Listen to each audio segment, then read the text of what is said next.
If there was only one thing you wanted to get right from the time you're, 10 years old for the rest of your life, pay attention to what people who succeed are doing. There's no such thing as boredom. There's only you not embarrassing yourself enough. Pushing through the awkwardness is almost everything you'll ever value in life.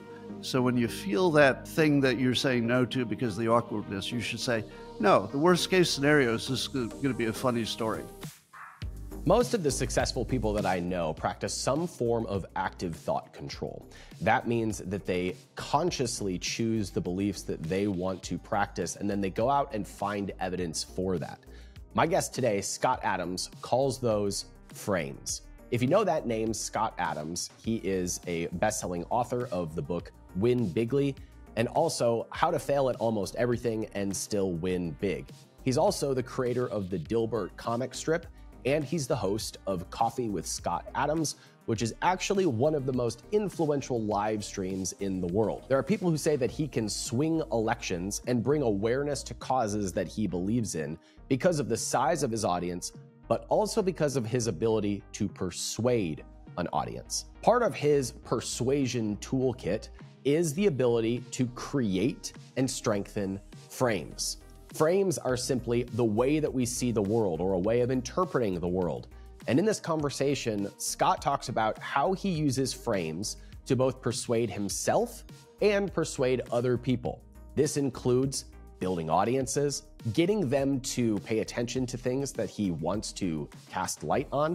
And it also means self-persuasion, getting himself to do things that are more in alignment with the life that he wants to create. Scott's most recent book is called Reframe Your Brain. And when I read it, I took it as like a practical 12 rules for life. You know, that book by Jordan Peterson, except this is like 180 different reframes that can make a significant impact in your life.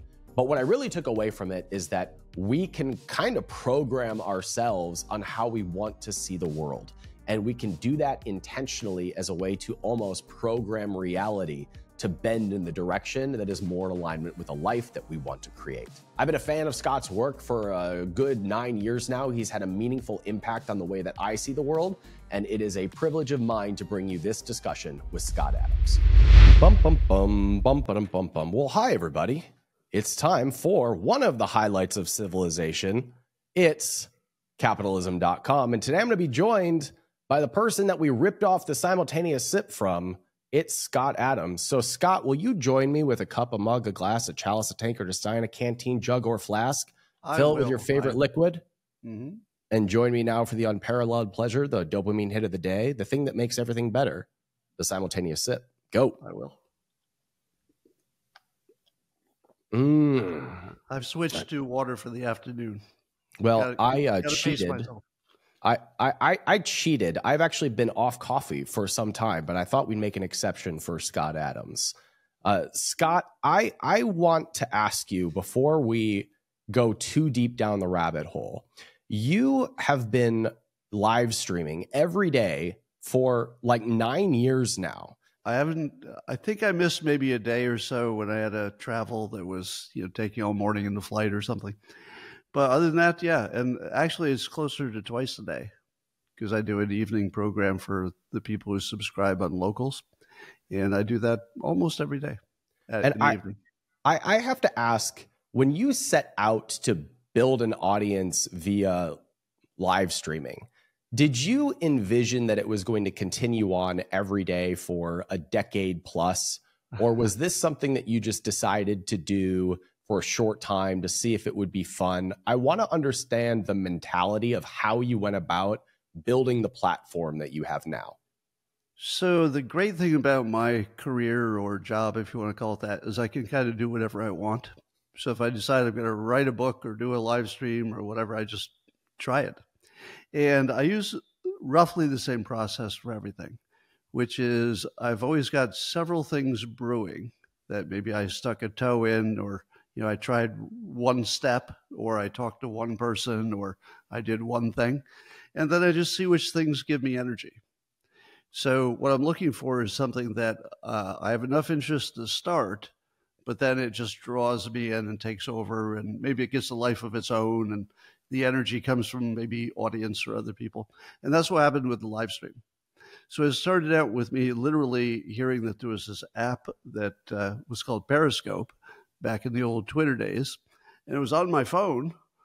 So I said, what happens if I turn this on? So I turned it on, and I think, 3 or 4 people came on, and I thought, well, this is very cool. I just have 3 or 4 strangers who are listening to me. So I just did it the next day or so, and I had 12, and then you just kept going. And then, the technology changed, but I had an audience by then. So really, the process is I tiptoe in and I wait for the energy to drag me. That's the way I write a book. It's the way I do everything. And it worked in this case. What you don't see, which makes it look more magical, is all the things I started that didn't have that energy, and I ultimately pulled back. So you only see the winners. There's a survivor's bias there. That's an interesting perspective, that you're starting a lot of things and you're prioritizing the ones that continue to give you energy. Because a lot of times people will look at the platform that you've built or the following that you have, which you've been building over the last decade, and try to reverse engineer how Scott did it, or how Gary Vaynerchuk did it, or how whoever, insert your favorite influencer or content creator here, trying to reverse engineer the strategy. But what I'm hearing you say is that you try a lot of different things. The ones that give you energy are the things that have staying power and are probably going to work for you and your skill set, rather than reverse engineering what somebody else did in order to achieve that amount of success. Is that a fair summary? That's a fair summary, but I would like to give let's say, more attention to studying other people's processes.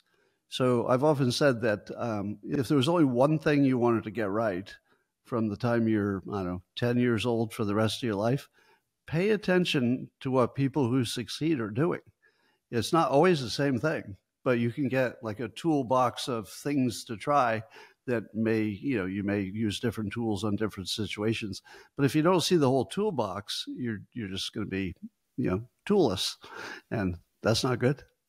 So where do you strike that balance between finding and studying what is working for other people that you admire, while also creating room for you to consistently pursue the things that are giving you energy? Where do you find that crossover? Well, I never stop looking at other people's techniques.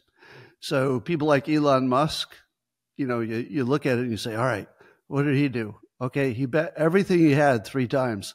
Yeah. And I think, okay, that's not for me. you can't take everything everybody does and just, apply it. But, you can find people who tried 5 things and one of them worked, let's say a venture capitalist. And I say, I could try 5 things. Like I could do that. So you just look for the parts that work and you never turn it off. But in terms of a specific project, it really selects me. So right now I have, half a dozen things I'm working on that may or may not be worth mentioning, but some of them will drag me and others will make me hit a plateau, and I'll say, well, I'm going to take the one that has all the energy. That makes sense. Now, Scott, one of the things that your work has helped me understand about myself and about the world is that all of us are operating with a certain level of a filter or a frame through which we see the world, and that those frames are programmable. They're changeable. They're malleable. The way that we view reality is a set of filters or beliefs that we use to interpret the rest of the world. And you talked about this in Win Bigly, about how we have different filters through which we receive all of the information being thrown at us. But in Reframe Your Brain, you're talking about how we can consciously choose them and align them to more of an outcome that we want. Does your training as a hypnotist give you that understanding, or where did you start to see reality break and see that it is subjective based on the way that we filter the information in our brains? It was probably had more to do with a mushroom experience than anything else. When you have the, and I've only done it once, and it was many years ago, and I remember thinking, hey, I understand everything in my environment in terms of how it works. A chair is still a chair. A door is still a door. I know how to use it. But for some reason, it all looked new. like I'd never seen a chair before, but I knew what it was. And that's the experience I had, at least under mushrooms. And what that told me is I could have a completely different worldview and it would function perfectly. And I thought to myself, oh no, what if everybody has a different worldview? And that what I had as a, let's say, mushroom experience, what if somebody is just having that as their normal life? I wouldn't know the difference. Right. Maybe when they look at nature, they see something a little more spectacular than I do, which I could only get maybe under a substance. So once you realize how amazingly fluid your view of reality can be and still work perfectly, it's hard to imagine that we all have the same view in our heads when there's no way to check what I think versus what you think. Well, something that I've observed in some of the most successful people that I know is that most of them practice some form of active thought control. Or said differently, they almost choose the belief that they want to foster, and then they go and find evidence for the belief, because that belief gives them energy or positivity or aligns them closer to what they want to see in the world or the outcomes that they want to have. And so I'm curious if that is in alignment with what you talk about in your work about looking at reframing the way that you see the world so that it gives you a different outcome. So reframing's been around forever. Psychologists and therapists use it. What I'm adding to it is compiling them and then adding a bunch of my own. So I do use the hypnosis experience and my experience with persuasion in general to know which ones are the good ones. And plus, there are a bunch I've used over my career with other people, and then they get back to me and say, "Oh, that reframe really changed my life." So, but here's the fun and maybe just mind-blowing thing. By coincidence, and it wasn't planned, I couldn't have planned it, AI became a thing. It became, what it is. At the same time, my book was coming out. Now, that was just coincidence, but it allowed people to see what I was seeing through a different window. When you learn that you could produce something that looks like intelligence to us from nothing but the patterns of words that have been spoken before, you finally understand what a hypnotist learns on day one, basically, which is that words program your mind and that the words are not just things you do while you're thinking, they actually are your thinking. That the patterns of words are your intelligence. Now, you think that you have something beyond the words. You think, well, but no, my logic, my reason. Well, there's not much evidence we use that most of the time. A few professionals can figure out how to do that right. The rest of us think we're doing it, and we're not. We're just doing word combinations. One of the ways you can see that, besides seeing AI produce intelligence with nothing but that, is that if you ask somebody their political opinion in today's environment especially, 95% of the time, what comes out of their mouth will be whatever was also spoken by their news sources. Yeah. It's very rare that somebody has an actual independent opinion. And the reason is that those words that they heard or read got into their brain, and that is their intelligence now. It's not an insult. I'm not just saying it happens to one side and not the other. It's a universal thing. And as a hypnotist, that really goes right to my core beliefs that you can reprogram people with just choice of words. Now, if you've only known of hypnosis from, let's say, a bad movie, you're saying to yourself, but what about that watch? I got to do the watch thing too, right? Or is it about your tone of voice? Do you have to talk in a hypnotic way? And it turns out there's literally nothing but your choice of words. Now, it's surprising when you become a hypnotist, you end up with, really?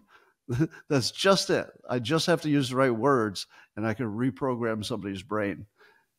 And you can. And so let me give you an example. If somebody's listening to this, they're like, yeah, I need an example.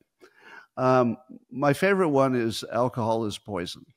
Now, there's an earlier one that was sugar is poison. Some people use that effectively. I didn't know about that one when I created alcohol is poison. And you say to yourself, well, that's not even really innovative, or it's not even that different from what maybe other people have said. But the words themselves, if you just repeat them, will actually help you quit alcohol. It did for me. And so I said it in public, and I've heard from maybe hundreds of people who quit alcohol completely. And they say it's just those words. I just say that when I'm in a situation. And rather than say, why would I want to put this in my body? It's poison. In the old days, you would have said to yourself, I'm thirsty. That's a beverage. I drink beverages when I'm thirsty. You see how easily words become your thinking. You don't think that's what's happening, but because you called it a beverage, you drank it. I call it a poison, and it's easy not to. It's actually that easy. And one of the things that you point out in your new book, Reframe Your Brain, is you talk about alcohol is poison or not, or maybe don't really know. There's evidence kind of all over the place, but the most helpful thing for you when you decided you don't want to drink it anymore is to adopt that frame, and that basically removed the desire for you. So is this an example in which you consciously are making a decision about the end goal that you want to be aligned with, and then reframing the thinking in order to make that more effortless? Yeah, well, one of the most important things I say in my book, Reframe Your Brain, is that it doesn't have to make sense to your conscious mind, because your conscious mind can be sort of irrelevant in a lot of cases. If it works, it works.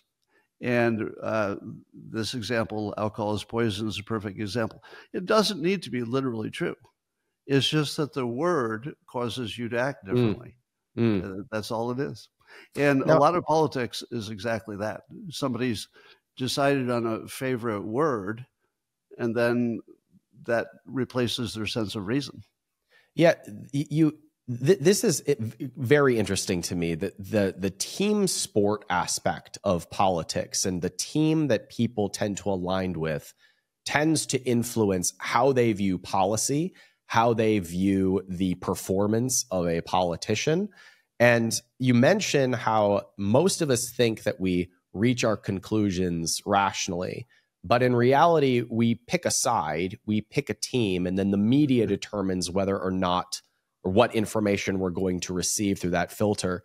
This is something that you and I have talked about offline a couple times. The one that bothers me, that I can't understand, is some people's obsession over this enemy that is called the World Economic Forum. You have this boogeyman that people have this story about, and I think they've created false memories about, and they've created like this evil enemy that is driving all the nefarious activities that they think are happening in the world. And this idea that they've kind of adopted a side, and now they interpret reality through that.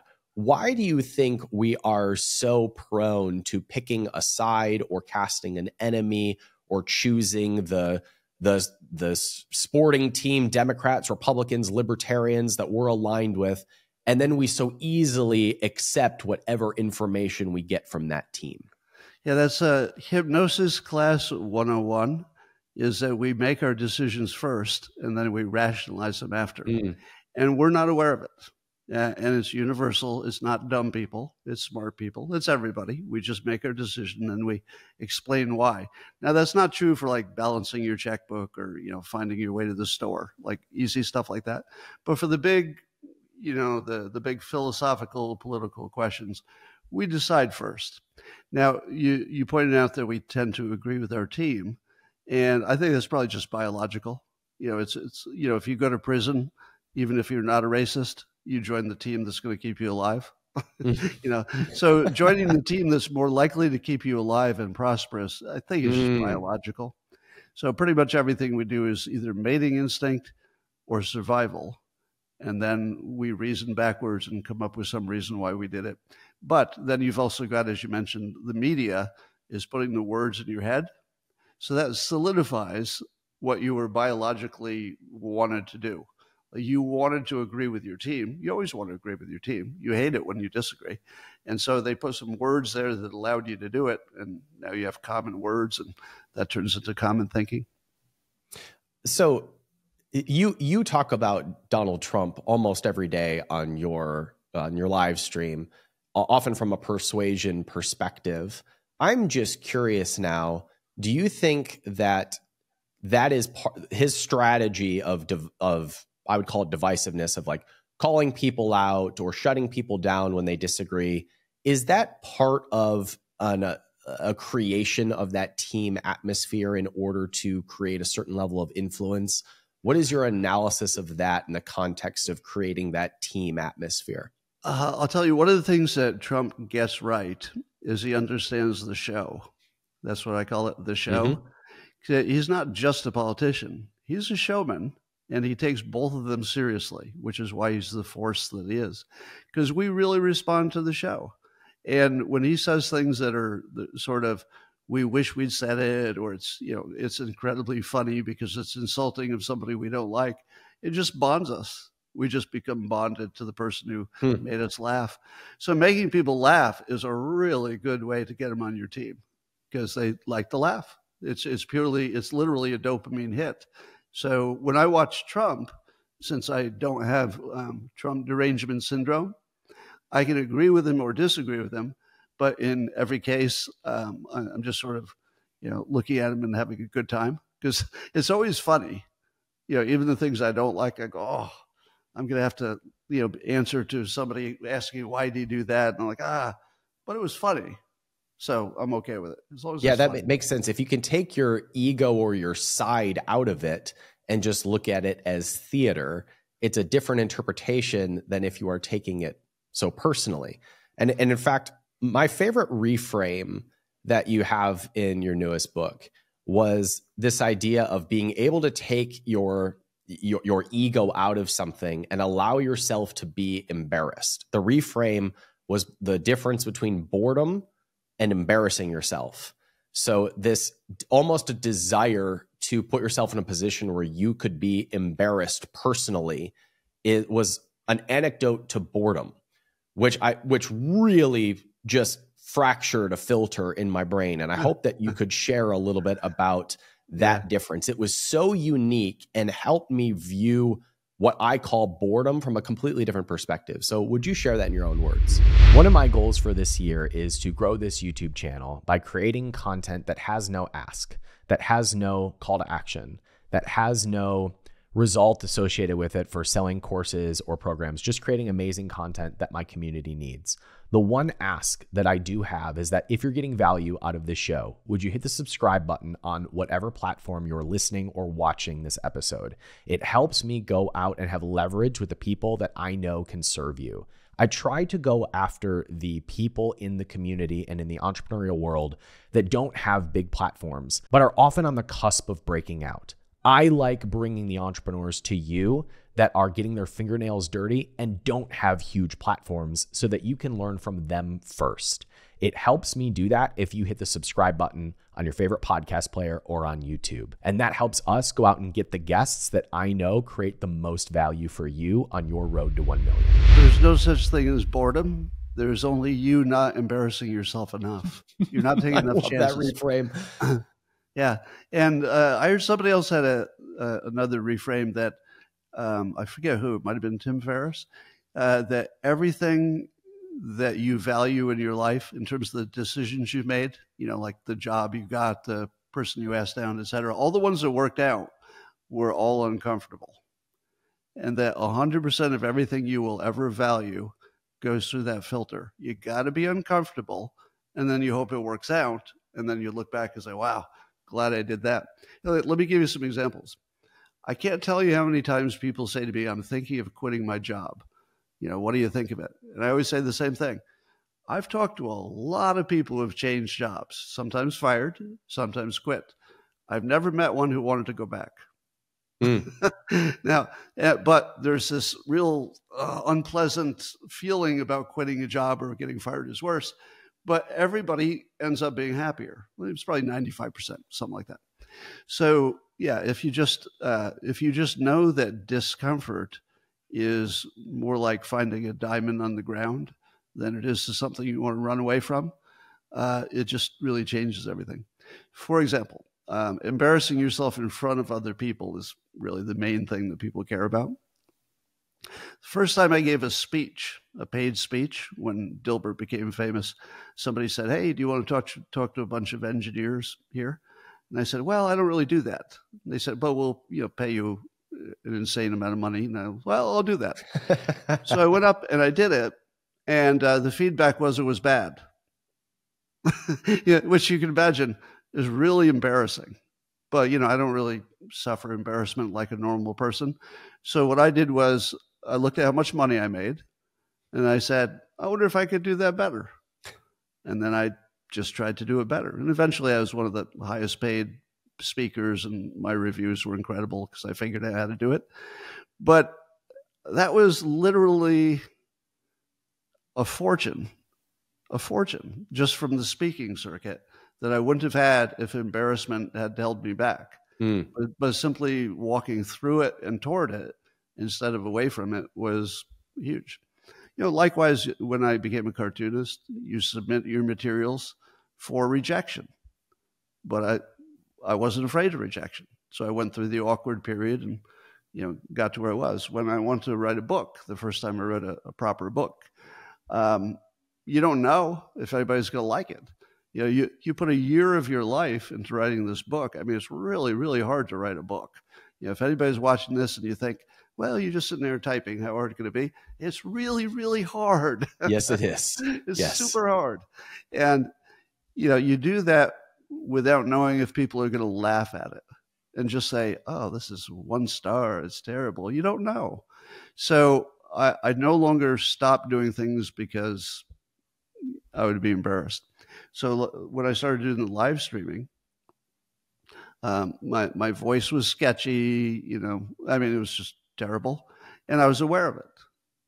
But I was also aware that I could probably push through it and did. So pushing through the awkwardness is almost everything you'll ever value in life. So when you feel that thing that you're saying no to because of the awkwardness, you should say, no, the worst case scenario is this going to be a funny story. Because, I have funny stories about the time I tried something and it failed miserably. And they're all just funny now, right? That's the entire impact they have on my future life. They're funny stories, nothing else.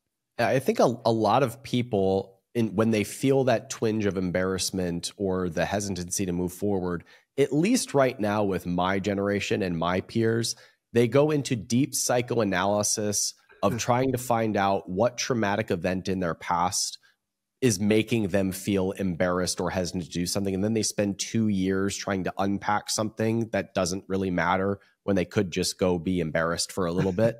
And I loved your reframe in the mental health section of the book, where you talk about trauma and you reframe us as simply being a random group of loosely bundle of wires. And that is basically programmable. You're a random bundle of wires and you can assemble them in any way. I was hoping you could comment on that.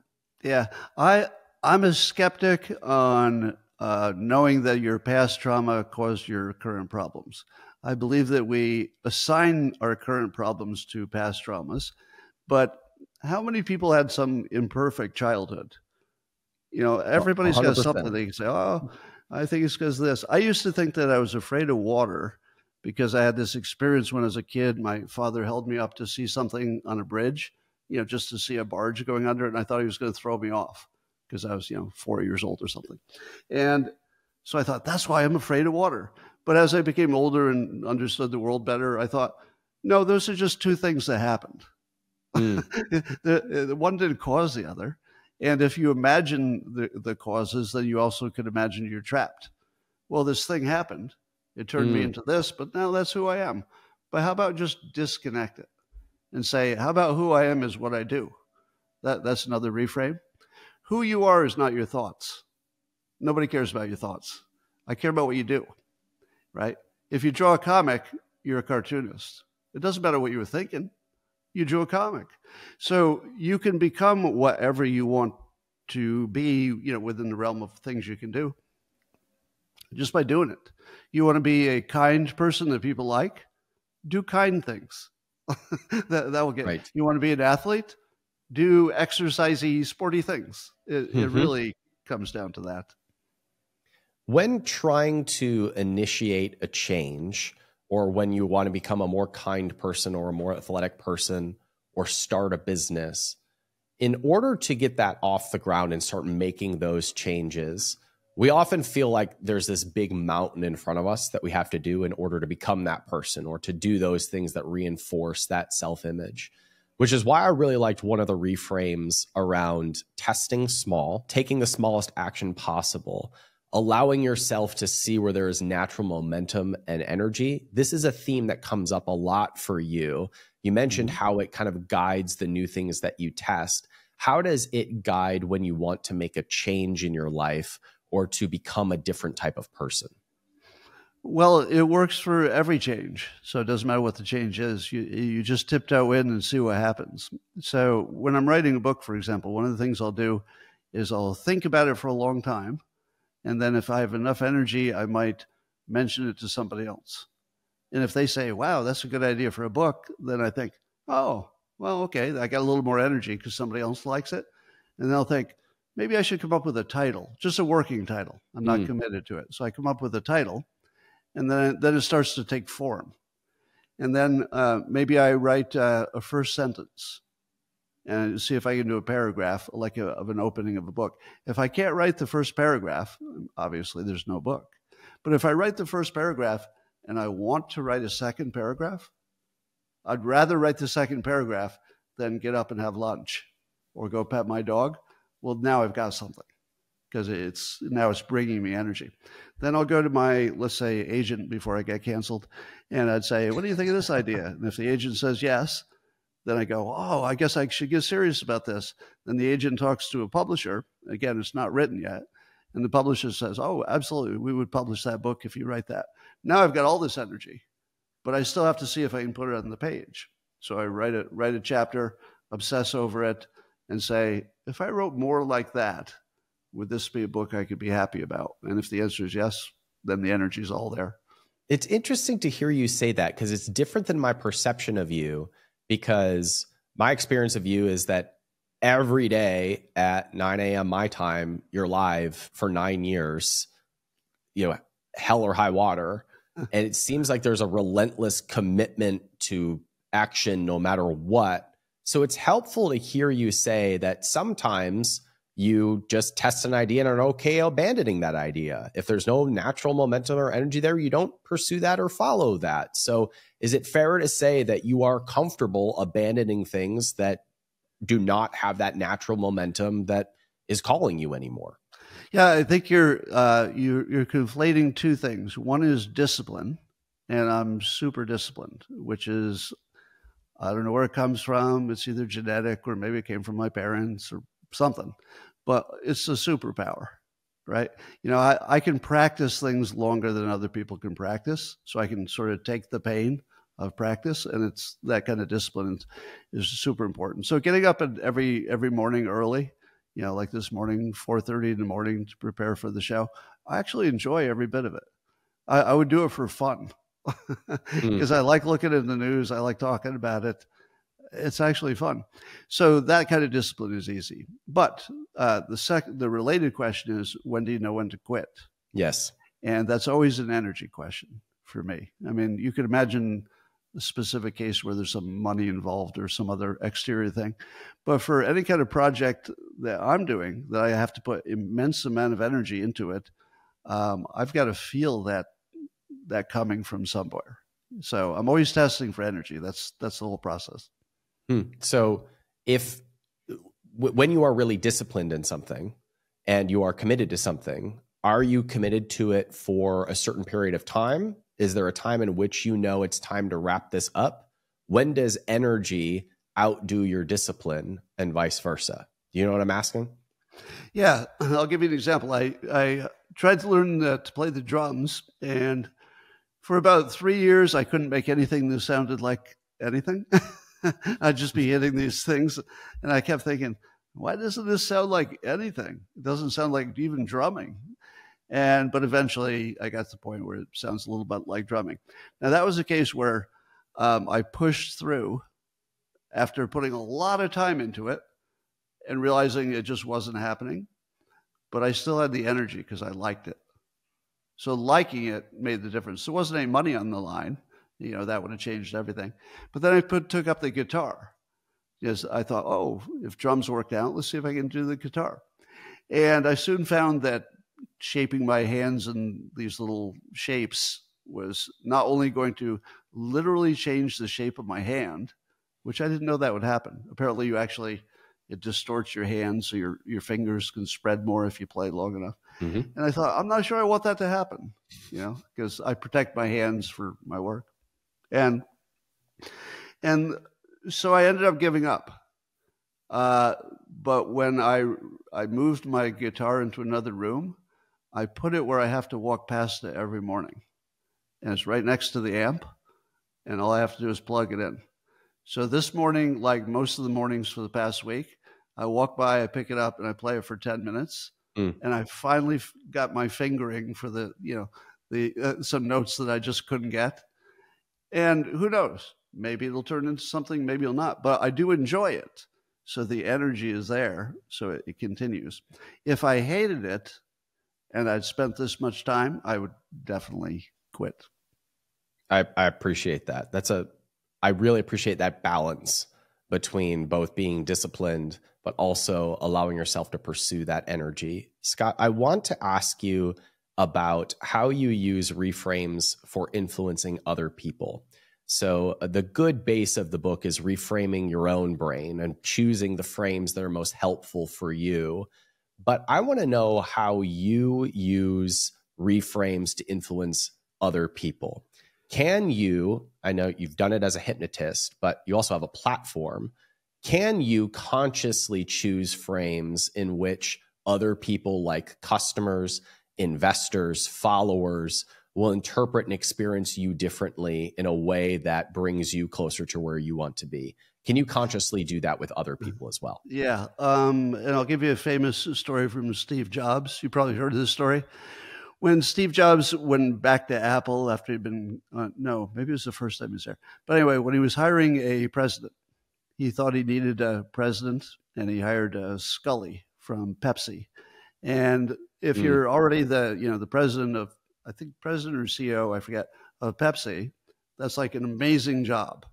So he had to talk somebody out of an amazing job for this, what was a little bit unpredictable computery world that, was by no means a guaranteed Apple success.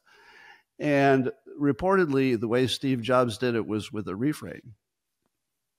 And after Scully basically said, no, I've already got a good job, or words to that effect, Steve allegedly said, well, I guess the question is, do you want to sell sugar water for the rest of your life or change the world with me? Right. And they report that's when Scully said, oh, damn it. And he just said, I'm in, or some version of that. I'm summarizing it. And that's a reframe. So basically, you make somebody come out of the little box they're in, you move them to a box which is valid. I mean, Steve Jobs didn't say anything that's a lie. He believed everything he said.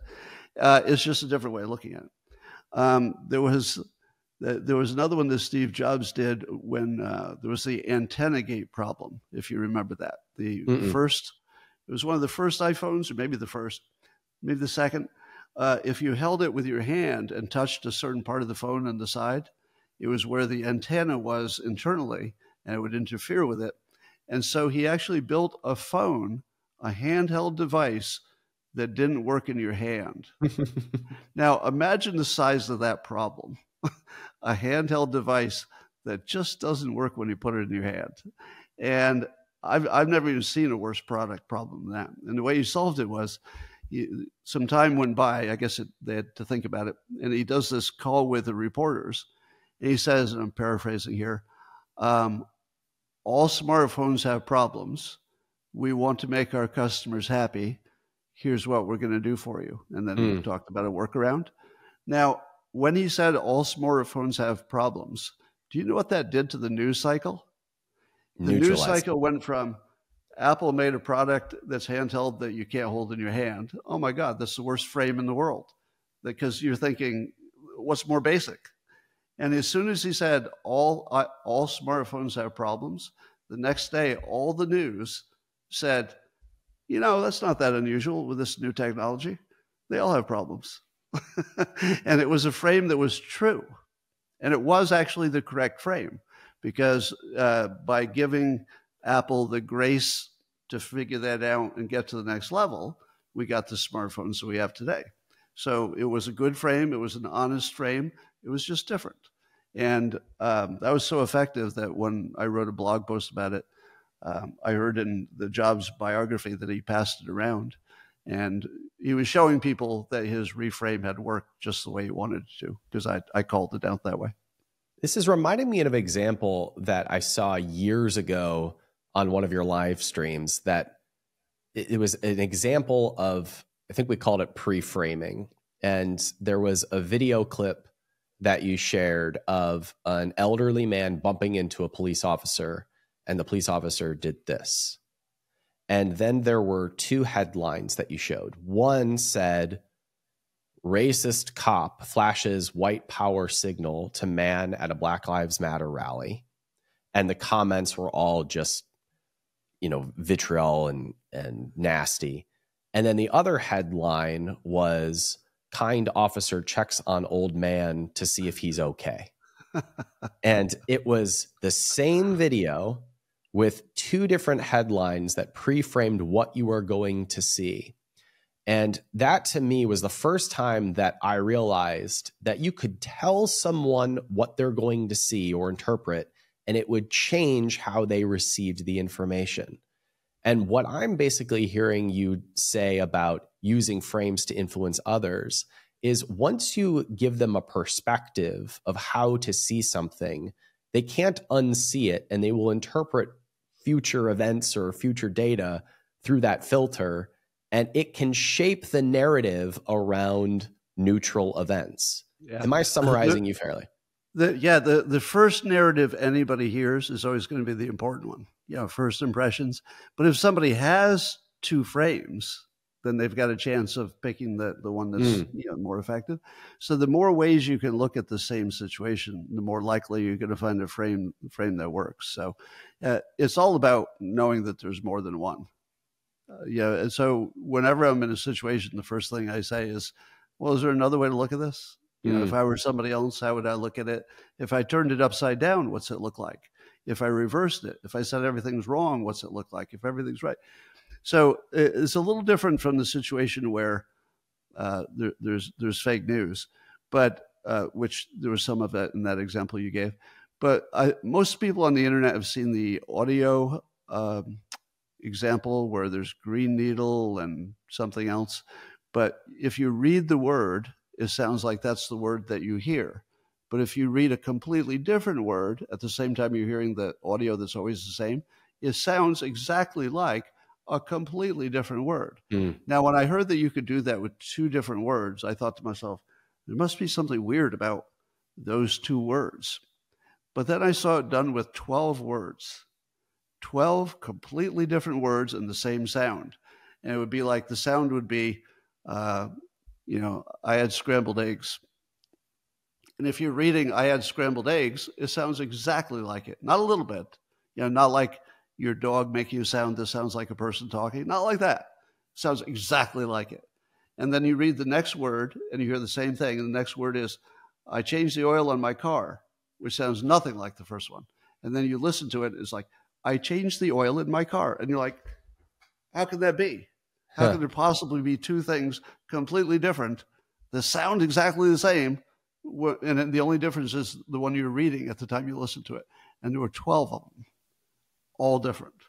Now that tells you how subjective your experience is and how priming, as you're saying, the priming you to hear it is so important. So that's certainly the biggest reason that we have a different idea of what's happening in politics.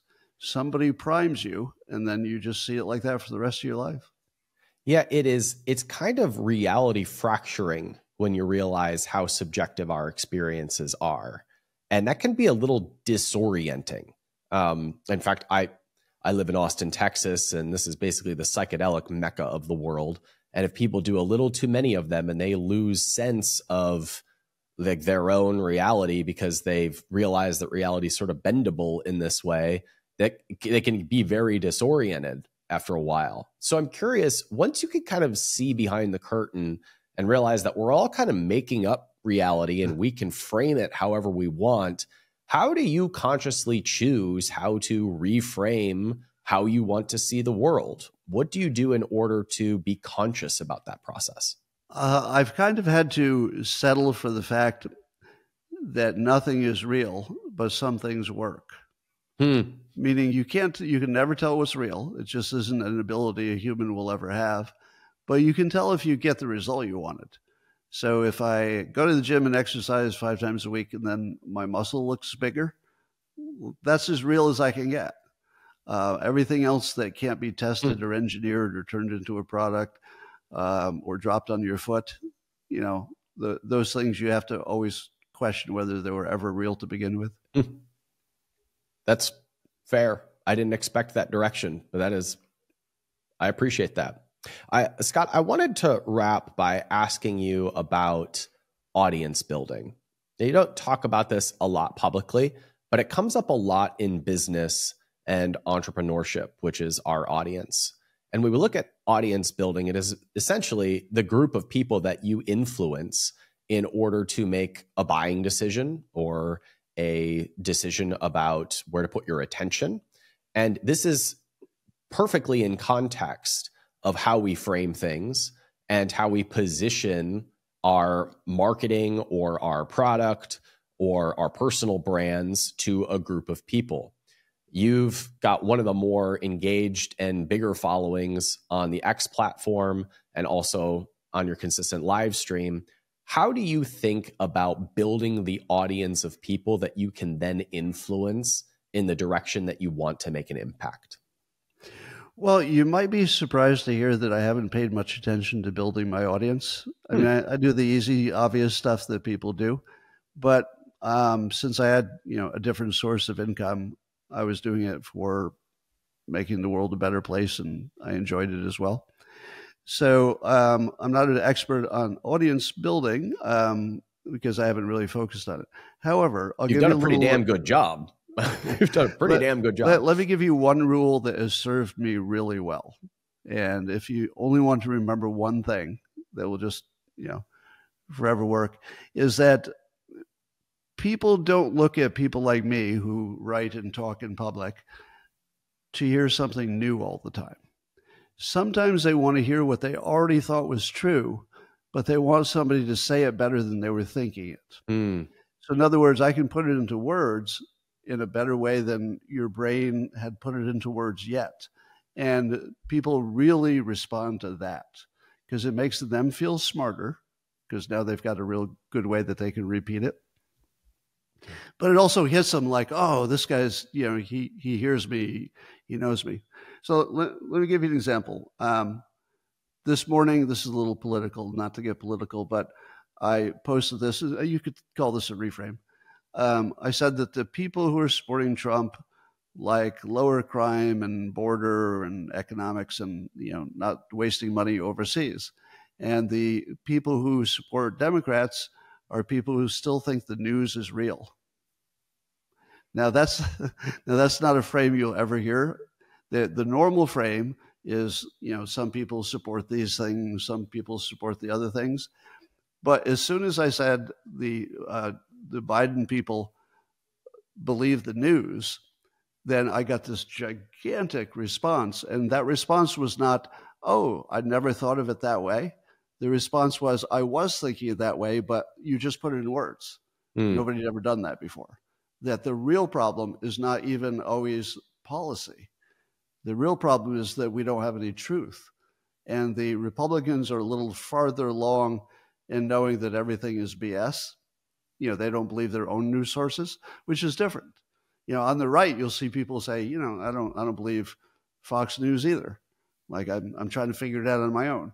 On the left, they're far more likely to believe, CNN and MSNBC because they're all in conformance. So if everybody that you watch is saying it, it looks pretty real.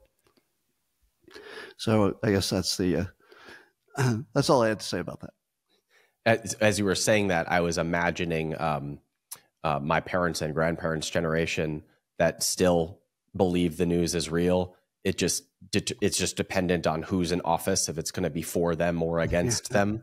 So what that reminds me of is this idea of we all kind of still default to teams. And sometimes you fall out of favor with one part of the team and you gravitate over to another one, but we're still kind of subject to that team atmosphere in which we are receiving the information, which comes back to the frame and the filter through which we're receiving that. All right, watch what I do now to your listeners. I'm going to use a high ground maneuver, but also a reframe. It goes like this. If you believe that whatever you hear is real, you're sort of at the Santa Claus level of awareness, where a kid hears from a parent, or let's say lots of parents, they're like, oh, Santa Claus must be real. Everybody keeps telling me. Eventually you learn that things can be lies. And that's when you go to the next level of awareness. You don't know who's doing it, but you know it can be. At some point, as we talked, people gravitate to a side. And then they start believing that the things people say on their side are mostly true, and the things on the other side are mostly false. And then you're at a higher level of awareness. But the level of awareness you want to get to, so you're not a total victim, is you have to understand none of it's true. It's because the system doesn't allow them to tell you the truth, because people wouldn't sign up to watch it. It has to be provocative, it has to be spun, has to be framed so it's positive for your side, no matter what it is. And that's not exactly truth. That's framing and spinning and propagandizing and stuff. So once you realize that your own side is doing it just as hard as the other side, then you get to go to the next level. Now, the high ground maneuver. If anybody had heard this framing for the first time, you don't want to say, no, I think my side's actually always right, because it doesn't even sound smart. But once you hear that both sides are wrong and the business model of the industry requires them both to be wrong, they couldn't make money by being right, basically, then people understand, oh, yeah, and it takes them to the higher level. So some number of people watching this just elevated. Not all of them, just some. And the difficulty of that is that it requires a different level of personal responsibility to intentionally decide what frame or filter you are going to accept as true. If you can outsource that to other people, it's intellectually lazy, but it's easy. Yeah, but it's safer. It's safer, and it's riskier to take the responsibility to be conscious about it. What your work has helped me to do is to identify where the filters and frames are controlling what I interpret, and be more thoughtful about how I interpret those things so that I can be more in a creative process for how I author my life. So I just wanted to say thank you for giving me that level of self-awareness. Well, glad to help. Scott, I'm a fan of your work. I've been a fan for a long time, and I have a theory that I'll be a fan for a long time. I really appreciate hanging out with us here on the show. That's the only thing that is guaranteed to be true in every reality. Great to see you, Scott. Congratulations on the new book, Reframe Your Brain. I loved it, and look forward to seeing the next one. Thank you so much for having me. One reframe that has helped me help a lot of people in business is reframing $1 million business as simply 4 products at 25 sales a day at a $30 price point. That is a reframe. $1 million business is something that people have a lot of story around. They have a lot of thoughts around that. They think that that is hard. But when I reframe it as 4 products at 25 sales a day at a $30 price point, all of a sudden it is just a system to be managed. It is simply different inputs that we have to solve for. And that process takes about 12 months. If you are early in your journey, I'd like to invite you to go through a free course and a free newsletter that I've put together. It's called The Road to 1 Million, and you can get it at capitalism.com/million. This is going to walk you through how to set up your product line, how you're going to get it to 25 to 100 sales a day, how to stand out in the marketplace, and how to eventually take that to $1 million business. Once again, this is free. This is my way of helping people get off the ground and into the game so that they get more out of these conversations. So go over to capitalism.com/million and you can get the free course and the newsletter that'll walk you through my processes for building $1 million business by getting 4 products to 25 sales a day at a $30 price point. As always, thank you for being here. I'm Ryan Daniel Moran with capitalism.com. I would love to hear your thoughts in the comments of this video, or you can shoot me an email at ryan@capitalism.com. Thanks for watching, and I'll see you on the next episode. Take care, everybody.